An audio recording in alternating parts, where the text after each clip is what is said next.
Nós vamos falar hoje sobre uma parábola que muitos já conhecem, que é a parábola do fariseu e do publicano. E aí, eu gostaria que você pensasse bastante nisso que nós vamos conversar e vai tentando responder aí no seu coração essa pergunta, que é o tema dessa ministração. Você é bom o bastante? Por que eu estou perguntando isso? Vamos lá ver Lucas capítulo 18, versículo 9 até o versículo de número 14. Como a gente sempre tem feito, eu vou fazer algumas pausas aqui para ir explicando o texto, e enquanto eu explico, eu encorajo você a anotar, tá bom? Fazer as suas anotações no seu caderno aí. Tenho certeza que vai ser uma ministração que vai te abençoar bastante, em nome de Jesus. Vamos lá? Se você já pegou a sua Bíblia ou está lendo aqui na tela, vamos lá. Lucas 18, versículo de número 9. Alguns que confiavam em sua própria justiça e desprezavam os outros, Jesus contou esta parábola. 2 homens subiram ao templo para orar. Um era fariseu e o outro publicano. Já faço a minha primeira pausa aqui, porque o texto, essa história, essa parábola de Jesus nos apresenta 2 homens, um fariseu e o outro publicano. Os 2 vão ao templo para orar. Quem era o fariseu? O fariseu fazia parte de um grupo religioso da época de Jesus, extremamente religioso, extremamente zeloso pela lei de Moisés, e eles eram reconhecidos exatamente por isso. Eles interpretavam e aplicavam de maneira minuciosa e exaustiva essa palavra e toda a lei. Mas Jesus os advertiu por várias vezes, chamando de hipócritas, legalistas, acusando a vaidade do coração deles, porque eles externamente eram muito zelosos com a prática da lei, mas o Senhor Jesus, que olha o fundo do nosso coração, conseguia ver desvios lá dentro do coração deles. Esse é o primeiro que vai até o templo orar. O texto nos diz também que vai um publicano. Quem é o publicano? O publicano é um cobrador de impostos. O cobrador de impostos trabalhava para o Império Romano. E sendo um judeu, ele cobrava imposto dos próprios judeus. E por causa disso, eles eram muito mal vistos pela sociedade e eles eram rotulados como pecadores, como pessoas que traíam seu próprio povo, porque eles cobravam o imposto de Roma, mas eles cobravam um pouco a mais e ficavam com esse lucro. A Bíblia fala também de Zaqueu. Você se lembra desse texto de Zaqueu, pequenininho, que sobe na árvore? Ele era chefe dos publicanos e a Bíblia fala que ele era muito rico. E depois ele confessa, que ele pegou dinheiro de outras pessoas a mais. E aqui, por causa disso, os publicanos eram muito mal vistos e eram rotulados ali como ladrões e pecadores. Então, Jesus apresenta essa parábola a esses 2 homens. Primeiro, um religioso, alguém que levava a lei ao pé da letra, extremamente zeloso com a prática religiosa. E, por outro lado, um pecador, um publicano, um homem que tinha muitos erros e era acusado pela sociedade por isso. Vamos continuar lendo, então, o versículo de número 11. O fariseu, em pé, orava no íntimo: Deus, eu te agradeço, porque não sou como os outros homens, ladrões, corruptos, adúlteros, nem mesmo como este publicano. Jejuo 2 vezes por semana e dou o dízimo de tudo quanto ganho. Versículo de número 13. Mas o publicano ficou à distância. Ele nem ousava olhar para o céu, mas batendo no peito dizia: Deus, tem misericórdia de mim, porque eu sou pecador. Eu lhes digo que este homem, e não o outro, foi para casa justificado diante de Deus, pois quem se exalta será humilhado, e quem se humilha será exaltado.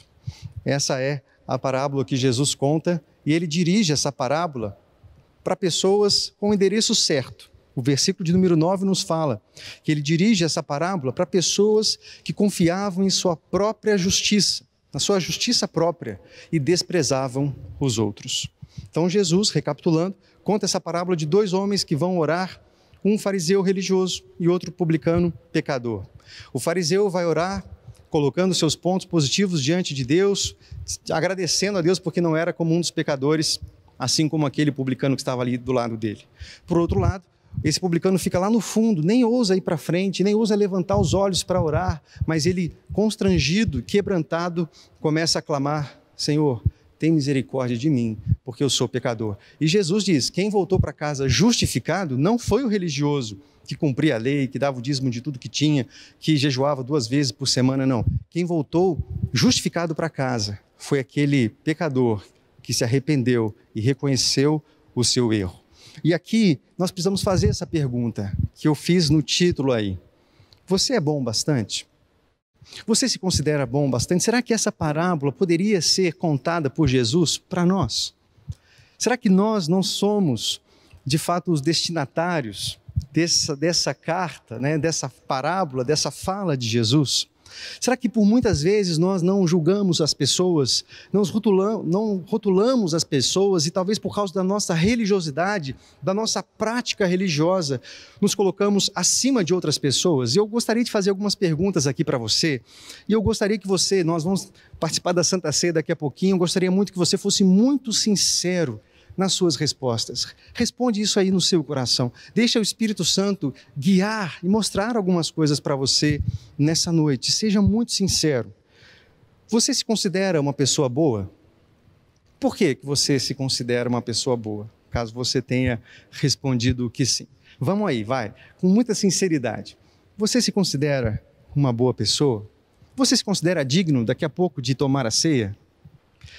Nós temos, na nossa prática religiosa contemporânea, né, a gente vê bastante frases do tipo assim, olha, nós vamos participar da Santa Ceia agora, você precisa se autoexaminar. Uma interpretação errada, né, ao meu ver, da palavra do Senhor. Então olha para si mesmo, se autoexamine, e se você realmente se considerar bom bastante, você se aproxima. Se você é pecador, está em pecado, você nem deve se aproximar da ceia do Senhor. E isso faz com que muitas pessoas olhem para dentro de si e, não, eu sou digno, nessa noite eu vou tomar a ceia. Olha só como eu sou bom bastante, talvez como esse fariseu, né? Senhor, muito obrigado porque eu não sou ladrão, eu não sou adúltero, muito obrigado porque eu não sou corrupto, não sou nem como esse publicano aqui, olha, muito obrigado porque eu sou bom bastante para participar desse momento. Quantas vezes nós não fazemos isso? E talvez aquele que fica no banco, sentado, talvez assim, batendo no peito como esse publicano, dizendo, Senhor, tem misericórdia de mim, eu preciso do Senhor. Talvez esse volte para casa justificado, e não aquele que se julgou digno de ser merecedor de algo de Deus. É isso que Jesus está dizendo nessa parábola, e você consegue perceber o quão isso é sério, meu irmão? Eu continuo com as minhas perguntas. Você se considera merecedor das bênçãos de Deus? Você se considera merecedor das bênçãos de Deus? Você já se pegou orando?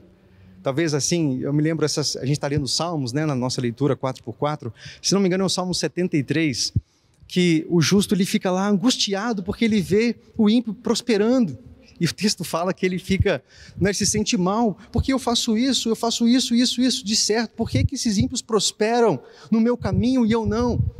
Será que você já se pegou? Por que está acontecendo comigo esse problema? Puxa, eu devolvo o dízimo, eu vou na igreja, eu sou até líder de célula, eu participo de ministério, eu estou na igreja há décadas, por que eu estou passando por essa situação? Por que será que isso chegou na minha casa? Será que talvez você não tenha achado que você é merecedor de algo vindo de Deus? Qual a sua opinião? Agora olha só essa pergunta. Qual a sua opinião sobre os políticos do Brasil? Qual a sua opinião sobre os políticos da nossa nação? Você já se considerou melhor do que algum deles? Você já ouviu frases do tipo assim, esse político ladrão? Esses dias, essa semana atrás, eu caí na bobeira e até me afastei um pouco do Facebook, ouvindo os conselhos do meu amigo Vinícius, né? Porque, meu Deus, virou um campo de batalha aquilo, não é verdade? E eu fui comentar ali de uma fake news que foi colocada, e eu fui alertar, puxa, isso aqui é uma mentira, era uma pessoa cristã, falei, cuidado, para você não disparar mentira, né? Eu não falei isso, mas pensei, você sabe quem que é o pai da mentira, né? Então fake news é mentira, toma cuidado com isso. Nossa, e logo abaixo veio alguns comentários, um deles assim, nossa, porque o Lula é ladrão, ele é cachaceiro, é isso e aquilo, etc, etc. Crente, né, falando. Sabe por quê? Porque nós temos essa postura muitas vezes desse fariseu aqui. A gente gosta de rotular as pessoas. A gente gosta de falar, esses caras da Lava Jato, esses caras tinham que estar tudo preso mesmo. Esse pessoal que está na rua são tudo vagabundo, não trabalhou, não foi atrás. A gente e a religião, infelizmente, nos traz essa falsa sensação de virtude. Isso é perigoso demais. Porque esse homem, esse fariseu, era zeloso na lei, ele praticava zelosamente, tinha a Torá decorada. Desde adolescente, criança, vinha decorando, vinha sendo zeloso em toda a prática, mas o coração estava distante. E nós muitas vezes nos acostumamos, e eu creio, já falei isso aqui, que esse momento de pandemia em que Deus tira o chão da igreja, não é? Literalmente, tira a gente das quatro paredes e mexe com a nossa religiosidade. Quantos ficam em crise não podendo ir a uma igreja?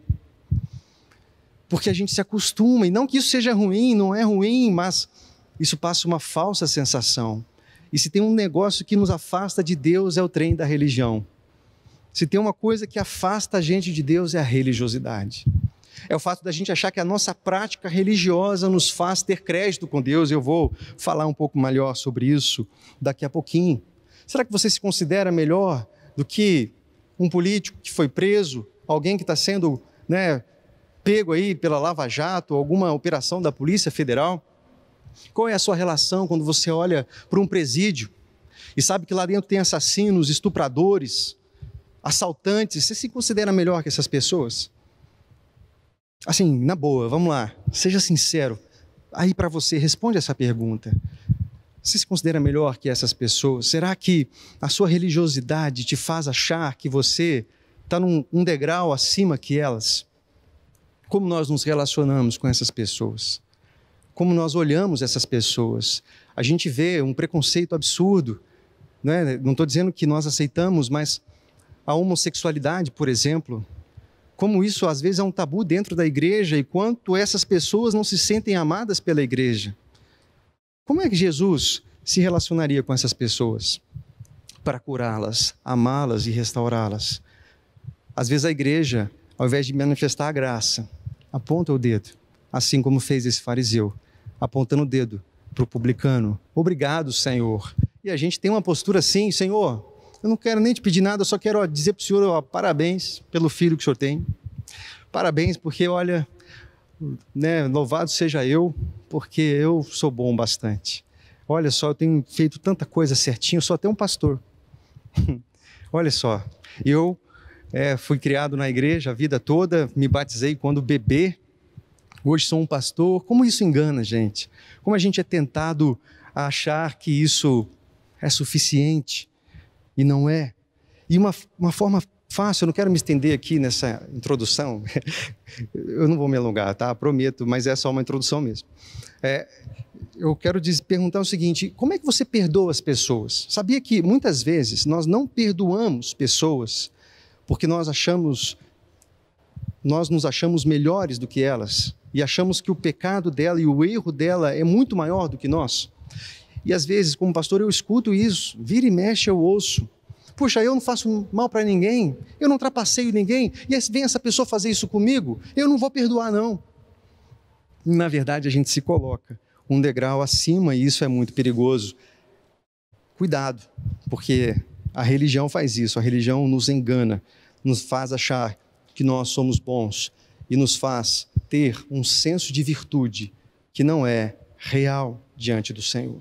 E nessa noite, eu tenho 2 pontos aqui, eu vou ser rápido, quero ser objetivo, vou fazer o esforço para isso, temos a Santa Ceia ainda, mas eu quero mostrar para você algumas características de alguém que se acha bom bastante e características de alguém que sabe que não é bom bastante, beleza? Então, eu gostaria que você ouvisse essas características e olhasse para o teu coração, tá bom? Para de olhar para os outros, para de rotular as pessoas, agora é para olhar para você. Tá bom? Olha para você, será que essas características combinam mais com você que acha que é bom bastante ou com alguém, e talvez com você, que sabe que não é bom o bastante? E a primeira característica que nós vemos está tudo aqui no versículo 11, as características de alguém que se acha bom bastante. O fariseu, em pé, no seu íntimo, algumas versões diz que ele orava de si para si mesmo. Deus, Eu te agradeço porque não sou como outros homens, ladrões, corruptos, adúlteros, nem mesmo como esse publicano. Eu jejuo 2 vezes por semana, dou o dízimo de tudo quanto ganho. Nossa, aqui tem várias características. A primeira, a pessoa que se acha boa o bastante, ela se compara com as pessoas para se achar melhor que elas. Então ela olha para si, mas ela olha para um assassino, ela olha para dentro do presídio e olha para pessoas como esse fariseu fez. Eu não sou ladrão, eu não sou corrupto, eu não sou publicano, eu não sou adúltero. Essa pessoa gosta de rotular, essa é outra característica, gosta de rotular as pessoas. Essa pessoa se apresenta diante do Senhor mostrando o que fez de bom, como se pudesse surpreender Deus, como se pudesse impressionar a Deus. Você viu o que esse fariseu fez? Ele diz, eu jejuo 2 vezes por semana. A lei exigia que ele jejuasse 1 vez ao ano. O que ele está dizendo para Deus? Senhor, eu jejuo 2 vezes por semana. Eu vou muito além da lei. Olha só o que eu tenho feito. Como se quisesse juntar os pontinhos ali, sabe? Juntar os créditos ali para surpreender e para impressionar Deus. Eu dou o dízimo de tudo quanto tenho. Dar dízimo é algo bom, mas o Senhor olha o seu coração. E se apenas devolver 10% com a motivação errada, é errado. Se Deus quisesse só o dinheiro, Ele não teria rejeitado a oferta de Caim. Se Deus quisesse só o dinheiro e os valores, Ele não teria rejeitado a oferta de Ananias e Safira. Você sabe, lá no comecinho do livro de Atos, o que aconteceu com os dois. Porque Deus está olhando o coração. Tem um texto lá em 1 Samuel 16, versículo 7, que diz assim, o Senhor não vê como vê o homem. O homem vê a aparência, mas o Senhor vê o coração. E outra característica é que uma pessoa que se acha boa o bastante, ela se esquece que Deus não está olhando a performance, que Deus não está olhando aquilo que você é por fora, Deus está olhando aquilo que você é por dentro. Deus não está olhando aquilo que você é dentro da igreja, Deus está olhando o que você é dentro da sua casa, o que você é dentro do seu quarto quando ninguém está olhando. Ele sabe o que está no seu coração. Tem uma frase, eu vi o Ed Renekiewicz falando, citando uma frase do Albert Einstein, que ele fala assim, que nem tudo que se pode contar, conta. Nem tudo que se pode contar, conta. Esse fariseu, por exemplo, falou assim, eu sou adúltero? Não. Eu sou... O que mais que ele falou aqui? Eu sou ladrão? Não. Eu sou corrupto? Não. Eu sou publicano? Não. Eu dou o dízimo? Sim. Ele foi contando, mas nem tudo que se conta, conta. Para Deus não conta, porque Deus está olhando o interior, e esse é o problema da religião, porque a religião nos faz ter uma performance boa, mas o Senhor está olhando a motivação, e fazer a coisa certa do jeito errado é errado. É por isso que lá em Lucas, eu até separei esse texto aqui, não vou ler, mas você pode anotar Lucas 21, versículo 3, quando Jesus está lá, e eu acho engraçado, né, interessante, Jesus está olhando do gasofilácio, né, o lugar onde o pessoal depositava as ofertas. Já parou para perceber por que Jesus estava lá só olhando a galera que estava dando oferta? E depois de todo mundo lá e dar oferta e tal, Jesus fala assim, essa viúva pobre, deu 2 moedinhas, ela foi a que deu mais, porque ela deu da sua pobreza tudo o que ela tinha, ela me honrou. Os demais deram aquilo que estava sobrando.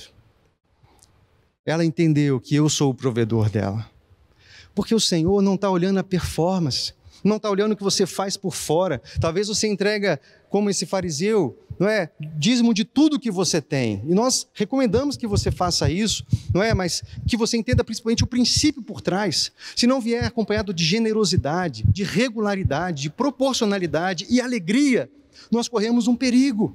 E talvez você faça por um legalismo, por uma ordem, por uma lei, e não por uma posição do seu coração. E algo que nós estimulamos, especialmente da liderança, que isso precisa ser uma marca nossa. Nós fazemos porque nós entendemos que Ele nos deu tudo. Hoje, uma situação na mesa, a gente estava almoçando, o Augusto, a gente terminou de almoçar e tal, estava lá eu, a Rebeca e o Augusto, e a gente, no fim de semana, a gente compra uma barra de chocolate. Aí a Rebeca que monitora o negócio. Aí ela pegou 4 tabletinhos para mim, 4 para o papai, 4 para a mamãe e 4 quadradinhos de chocolate para o Guto. Beleza, estamos ali, eu sou o primeiro a terminar, comi os meus 4 rapidinho, a Rebeca vai terminando, e o Guto saiu na primeira ainda, estava com 3 sobrando, eu já tinha acabado com os meus 4. Olhei para a Rebeca, vou pedir um para ele. Vamos ver como é que vai ser a reação dele. Falei, Guto, dá um papai, você tem 3, aí o papai já acabou. Aí ele olhou para mim, olhou para o chocolate, olhou para mim, olhou para o chocolate e me deu, fez assim, e me entregou. Aí eu falei, nossa, fiquei surpreso à beça, né? Olhei para a Rebeca, falei, parabéns, Augusto. Aí devolvi para ele aquele chocolate. E na hora eu fiquei pensando, cara, não é igualzinho com Deus? O Guto deve ter pensado assim, poxa, ele me deu os 4. Me pediu 1, eu estou no lucro ainda. Eu estou ainda com 3, ele me deu, né?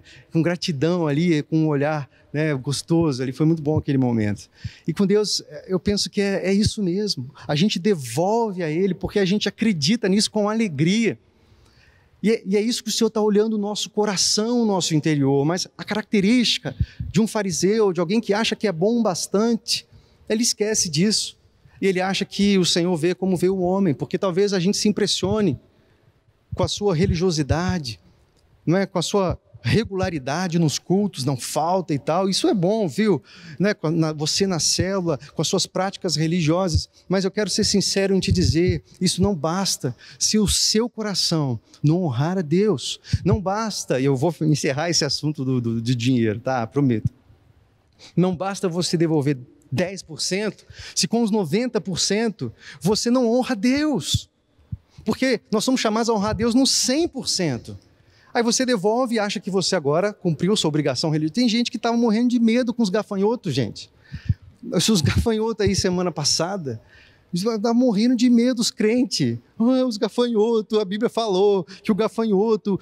Porque essa pessoa, ela acha que se relaciona com Deus, e essa é outra característica, se relaciona com Deus com base nos créditos e débitos.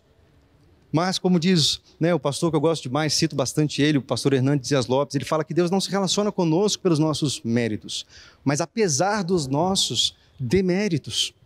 Deus nos ama, querido, porque Ele escolheu nos amar primeiro. E nada que você faça vai fazer com que Ele te ame mais, e nada que você faça vai fazer com que Ele te ame menos. Mas uma pessoa que se acha boa bastante, ela sempre acha que vai impressionar Deus. E é por isso que esse fariseu estava colocando tudo isso no currículo dele. Olha, eu dou o dízimo de tudo que eu tenho, eu jejuo 2 vezes por semana, eu não sou ladrão, eu não sou adúltero, eu não sou corrupto, porque ele está achando que com isso ele vai ganhar uns pontinhos aí com Deus. Isso não vai funcionar. Mas a última característica que eu quero colocar aqui para você, a pessoa que se acha boa bastante, ela tem uma visão distorcida por causa da sua justiça própria. Ela acha que vai manipular Deus. E ela acha que vai se relacionar com base naquilo que ela faz. Essa pessoa não entendeu sobre o Evangelho de Jesus. E você precisa entender esse Evangelho. Nós vamos participar daqui a pouquinho da mesa do Senhor, da Santa Ceia. E se nós não nos aproximarmos, meu irmão, entendendo que nós não somos dignos disso, e que é pela graça que nós somos alcançados, amados, e Ele nos recebe, Ele nos perdoa, nós sempre vamos achar que somos bons o bastante. E uma pessoa boa o bastante não precisa de um salvador. Uma pessoa boa o bastante, ela se salva. Ela acha que ela consegue fazer tudo sozinha. Agora vamos lá, para a gente concluir, sobre as características de alguém que sabe que nunca será boa o bastante. Vamos lá, no versículo 12, vai falar sobre esse publicano, e é sobre ele que nós vamos tirar essas características. Mas o publicano ficou à distância. Ele nem ousava olhar para o céu, mas batendo no peito dizia: Deus, tem misericórdia de mim, que sou pecador.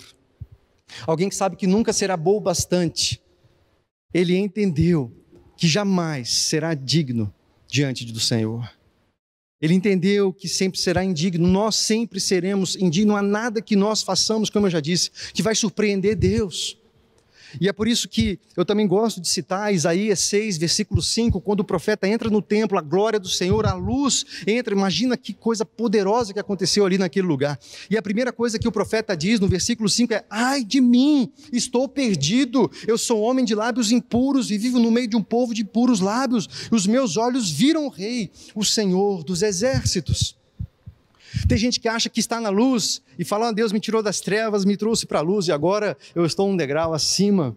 Meu irmão, a luz não serve para iluminar as suas virtudes ou as minhas virtudes. A luz serve para mostrar as nossas mazelas, para mostrar os nossos pecados. Então quem está na luz é aquele que entendeu que não é nada diante do Senhor. Aquele que está na luz é aquele que já entendeu que é pecador, que carece de um Salvador. Quem está nas trevas é aquele que acha que pode sozinho. Quem está nas trevas é aquele que acha que por causa da sua performance religiosa vai conseguir alguma coisa de Deus. Isso não é verdade. Então, se você está na luz, você entendeu que você é mau, que você não é bom, muito menos bom bastante. Porque você está na luz, você entendeu que precisa de um Salvador. Romanos 3, 13 a 14 diz assim, aliás, eu vou ler o 10, depois eu vou fazer um salto, vou avisando vocês. Romanos 3, 10 diz assim: como está escrito, não há nenhum justo, nenhum sequer. Versículo 12 agora. Todos se desviaram, tornaram-se juntamente inúteis. Não há quem faça o bem, não há nenhum sequer. E agora o versículo 23.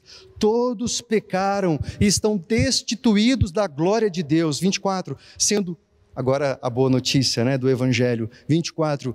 Sendo justificados gratuitamente por sua graça, por meio da redenção que há em Jesus Cristo.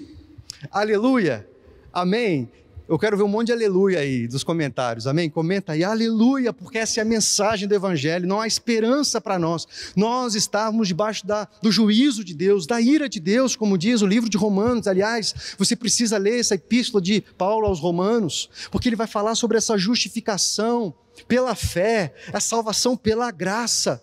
Não há mérito em nós, não é pelos nossos méritos que nós somos salvos e alcançados. Paulo vai dizer aos Efésios, capítulo 2, não é? Pela graça sois salvos, mediante a fé. Isso não vem de vocês, é um dom, não por obras, para que você seja um fariseu se orgulhando e se gloriando. Nós somos salvos por causa da graça maravilhosa, todos pecaram. Sabe que Jesus, a Bíblia fala sobre as nossas obras de justiça, diz que as nossas melhores obras de justiça são como trapos imundos diante do Senhor. Não existe nada que um homem, eu e você, possa fazer com que o Deus Supremo, dono da terra, governador máximo do universo, se surpreenda. Você entende isso? Como esse publicano, a única coisa que nós podemos fazer diante desse Deus é dizer: Senhor, tem misericórdia de mim. Tem misericórdia de mim. Eu preciso do Senhor. É por isso que eu preciso da ceia essa noite. Eu preciso lembrar do sacrifício que foi feito na cruz, porque esse sangue que foi derramado é o que me lava, que me limpa, que me redime. Sem isso eu não sou nada. Eu sou merecedor do inferno. Eu mereço ir para lá. Eu estou debaixo da ira de Deus, porque lá no fundo eu sei quem eu sou. Lá no fundo Ele sabe quem você é. Não importa a maquiagem que você colocou aí de crente, Ele sabe. E nós precisamos mostrar isso, meu irmão. Hoje o mundo tem um preconceito da igreja, porque quantos de nós andamos, né, de cabeça altiva, nos achamos melhor que essas pessoas, julgamos a religião dos outros. Vira e mexe a gente vê terreiro que é apedrejado por crente, homossexual que é espancado na Avenida Paulista por crente, discurso de ódio, de intolerância, as diferenças. Quando a morte nos iguala, Romanos 6, 23 vai dizer que o salário do pecado é a morte. E a morte iguala, não existe mais morto e menos morto. A morte iguala, não importa se é um assassino ou se contou uma mentira. Não importa se é um adúltero ou se olhou para uma mulher com intenção impura no coração. A morte é igual para todos, a morte nos iguala.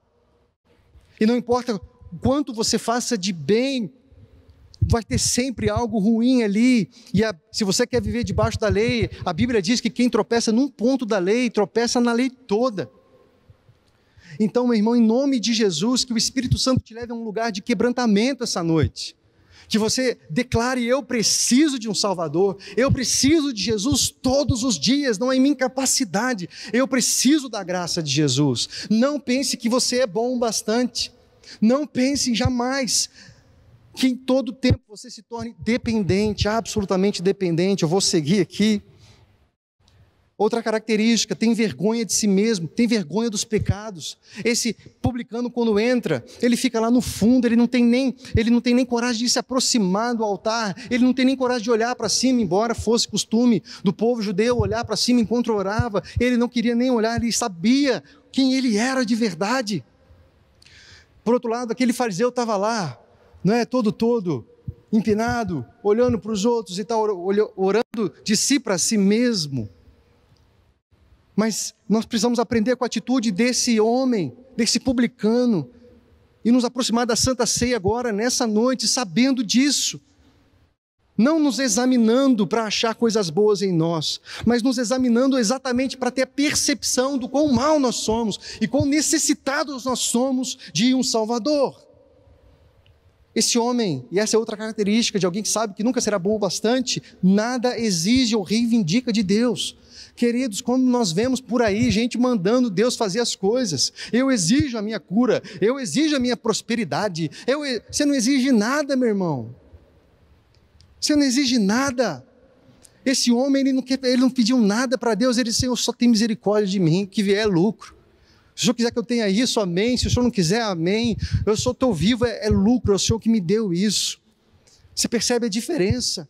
Quantos crentes soberbos, achando que dão trízimo e vão receber em troca 3 vezes mais, ou dão algo para receber com o coração cheio de ganância.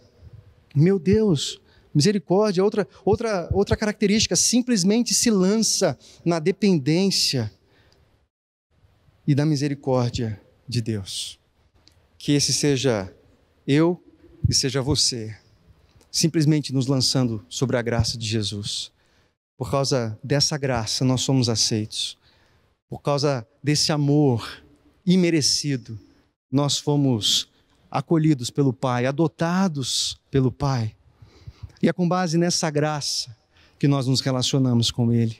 E aí sim nós somos dizimistas, não para receber algo de Deus, mas porque nós já recebemos tudo, assim como Augusto com chocolatinho lá.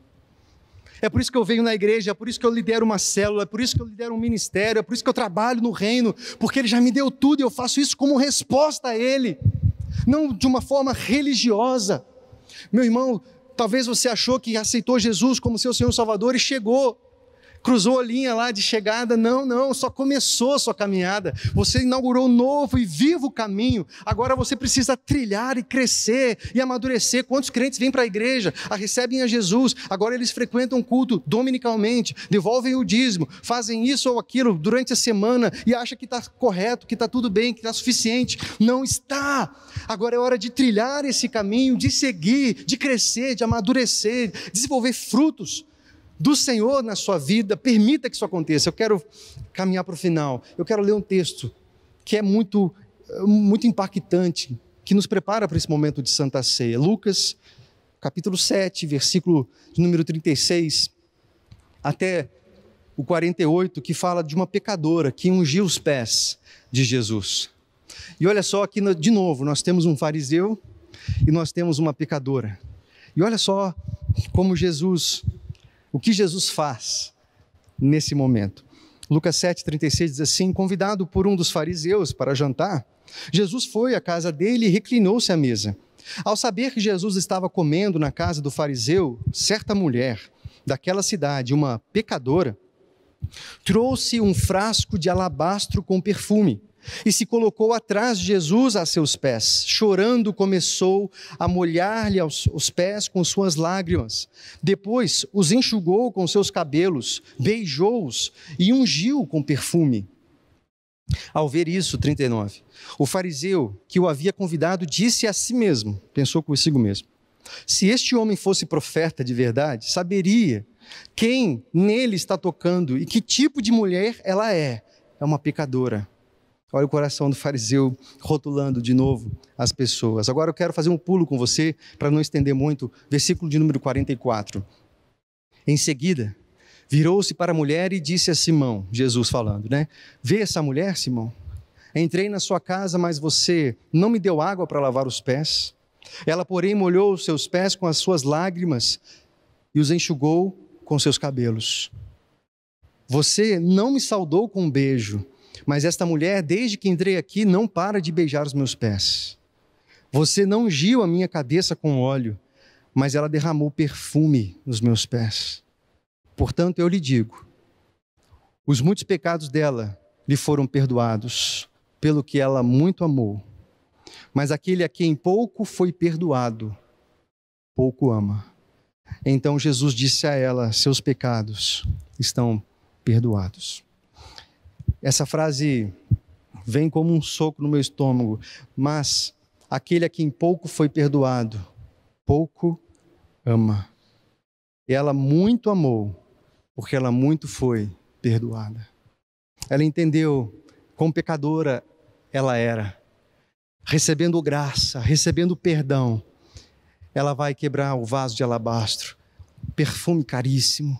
Ela vai ofertar isso diante do Senhor. Aquele fariseu religioso, zeloso nas suas práticas e nas suas obras, não honrou Jesus. E aqui eu quero já fazer com que você pense um pouquinho, como você tem honrado a Jesus? Será que a sua adoração tem sido extravagante? O que você tem ofertado ao Senhor? O que você tem dado a Ele como resposta a tudo aquilo que Ele fez? Sabe por que talvez nós não fazemos tanto? Sabe por quê? Porque no fundo, nós achamos que o nosso pecado nem foi tão grave assim. Puxa, eu não matei ninguém, eu não roubei ninguém, eu não traí a minha esposa. Puxa, Jesus está falando que quem foi pouco perdoado, pouco ama. Que você nessa noite, querido, possa ter a revelação daquilo que Cristo fez por você naquela cruz. E que a partir de hoje, ninguém tenha que falar que você tem que ir na célula, ninguém tenha que falar que você precisa ir na igreja, ninguém tem que falar que você deve ofertar ao Senhor com generosidade, liberalidade, que ninguém precise te mandar fazer nada ou indicar, aconselhar com que você faça algo, que a sua resposta de adoração seja de alguém que entendeu que não merecia nada, mas que recebeu tudo. Que alguém que merecia o inferno, mas recebeu pela graça o céu. E a Bíblia diz que se você crê nesse evangelho, no sangue que foi vertido naquela cruz, você é salvo. Não pelo que você faz, mas por aquilo que você crê. No entanto, quando você crê, você faz.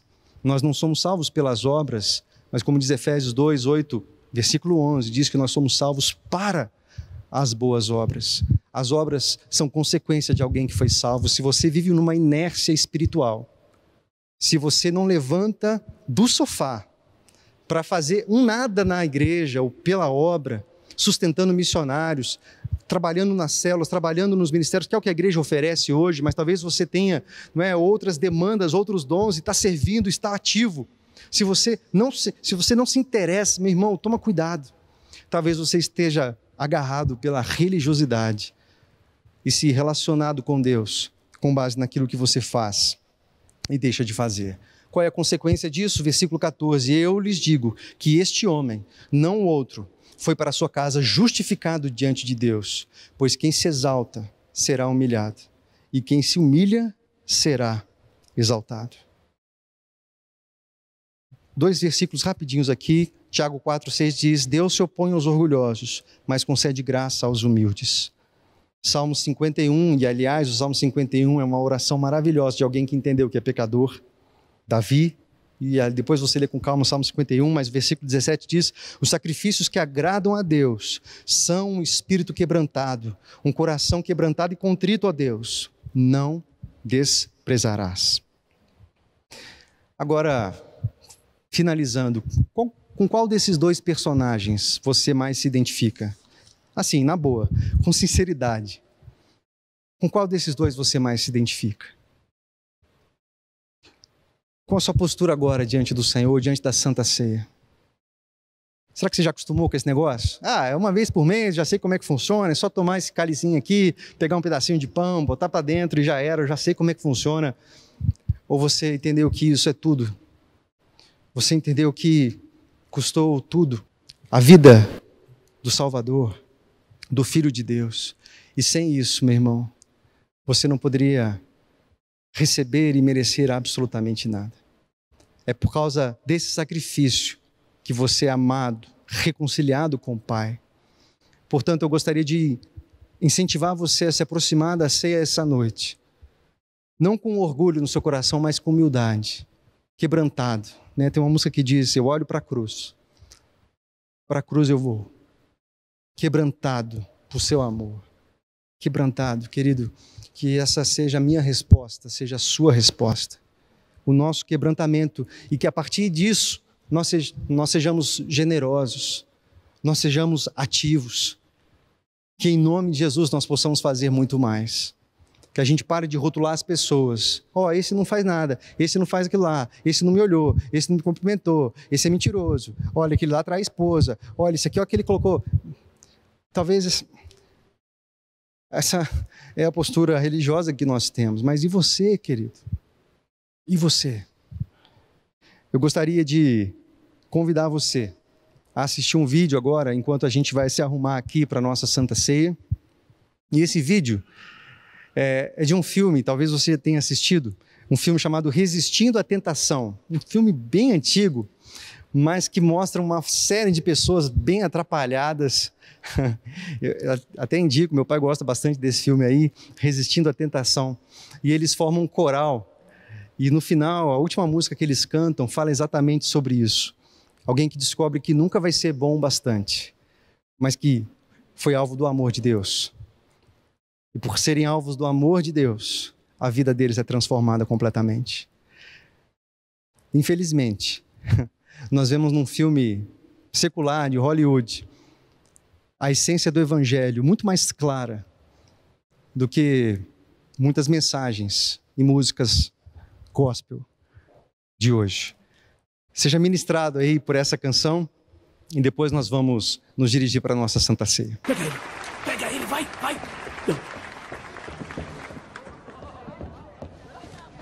3, 4.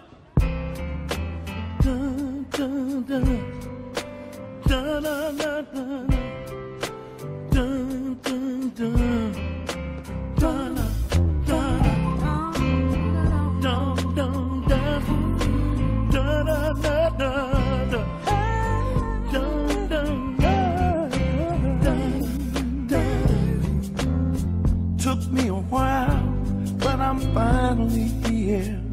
So I just wanna testify, make it crystal clear.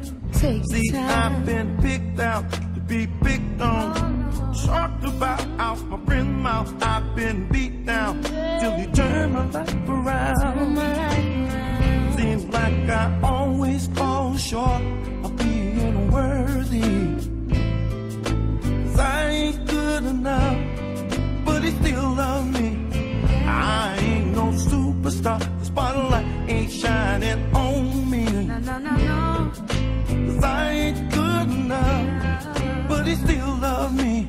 Love me. I used to wake up some days and wish I stayed asleep. Why can't you get 'Cause I up? went to bed on top of the world. Today the world's on top of me. Now everybody's got opinions. They ain't fit in my position.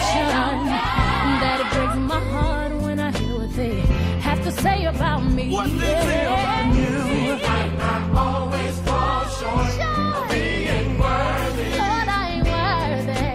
'Cause I ain't good enough, but he still loves me.